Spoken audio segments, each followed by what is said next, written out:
Hello everybody, welcome to Property Wealth Decoded. I'm Harvey. In today's episode, we are going to try and tackle one perennial problem that a lot of DIY HDB buyers are facing in the market. That is, how do you get closer to your dream house and getting your offer accepted? In every deal that involves some form of negotiation, of course, if you were to pay a seller right at the top of their asking price, then this should not be a problem. What if you want to employ some form of strategy and you're thinking, how about should you do it? There are a few possibilities in terms of doing this, and today I'm going to share with you those strategies. Strategy number 1, you offer low and work your way up. This is what I would call a step ladder approach.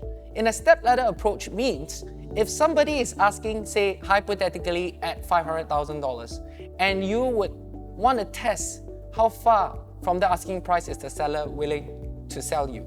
So as a DIY buyer, you will make your first offer at a gap to the asking price. See, you start with $450, and that allows you to get a counter offer from the seller to see if what is the exact deal price. However, the bane of this approach could be, is it a step ladder approach, or does it end up as a snake and ladder game whereby you make 3 steps forward and fall 2 steps back, and you may not be any closer to your dream home? And tip number 2, highest and best offer. Do you, instead of using an offer low then work your way up strategy, or should you use the highest and best offer strategy? i.e., you walk into a listing and you speak to the agent and you just tell them, this is my highest and best offer. I'm not going to go above it, neither am I going to go under it. And if this is the right price, we are ready to deal today. Now, the advantage of this method is that you are more efficient in your approach. If the seller is willing to trade at this price, then you get a deal. The disadvantage of this strategy though, is if that is going to be your only price that you're going to put in and the seller says no, then where do you go from there? Third, if price is not the only thing that the seller is looking for, in today's market, a lot of sellers are riding on the fact that the HDB market has gone up by leaps and bounds. So they may ride on the fact that they are able to sell it at a better price than they were to do it 1 year ago. Therefore, you would see a premium. However, when they are selling their place, they are also trying to buy another place as well. Is price going to be their only consideration, or are there other things that they are considering? Therefore, some of the strategies that I mentioned above could be mitigated in the following way. If you offer low and you work your way up, one of the ways is to communicate with the selling agent to say that, hey, this is my offer, come back to me with a counter and I'm willing to consider that as well. That leaves some room for you to continue that conversation. Be open with the agent. And if this is the house that you really want, keep the conversation alive. Stay in communication to ensure that your offer is right at the top of the pile, given that you're not the only buyer in the market. Now for strategy number 2, where we offer highest and best offer, perhaps if this house is not the only choice that you have a chance of putting yourself out there as a highest and best offer to flush out the fact that if the seller is still asking for a price that you're not willing to pay, you reduce the time spent in negotiating for this deal. Because every single time you wait for an outcome, it also means that there are other options that you are foregoing. Your opportunity cost is you might end up with nothing. So, if highest and best offer would probably work well if you have multiple options that you are considering.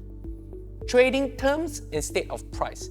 If the seller is looking at specific things, like having an extension of stay, and if you are not in a rush to get into that position, then perhaps that term itself may mean more than the price. So you may not have to increase your price. Giving them an extension of stay could possibly work in your favor. Now, if you, on your part, if you're looking to move into this position with double quick time, then perhaps you can consider looking at a few things that would also work in your favor, even if you were to give an extension of stay to the seller. That is the state of the unit. If the heavy works in the unit, i.e. the wet works like the floor or the bathrooms, are pretty well done, and you could probably live with it and do home improvements along the way, you can then rework your timeline and that give the seller that right, or give that seller that opportunity for the extension of stay. And once again, your offer could sit higher up the pile without changing your price. And of course, there would always be what we call the Hail Mary offer, whereby you give this offer that is truly very hopeful. For example, your price is pretty far off what the seller is asking. Every asking price, nobody knows what is the deal price. If you have a conversation with the agent, you may also suss out whether the asking price is really that deal price. If there seems to be an encouragement from the selling agent for you to put in an offer, perhaps you can try this method. By putting in an offer that is not that close to the asking price and having a very hopeful attitude towards that. That is a strategy meant for buyers who are not exactly in a rush to buy something today and perhaps has a longer timeline towards buying the next property or the first property. Everything in negotiation boils down to communications. If you have an open mind, if you have a genuine conversation with the agent, I'm sure my colleagues in the industry would be very willing to work your offer for you. What are some of the challenges that you face in today's market? Perhaps you can leave them in the comments below, and if you have any questions towards some of the points that I raised, or if you have a better strategy that you have employed and you have been successful in getting yourself a dream house in the year 2021, perhaps you can also leave them in the comments below. If you like what you hear so far, do like, share, and subscribe to the channel Property Wealth Decoded, and I'll see you in the next video. Thank you.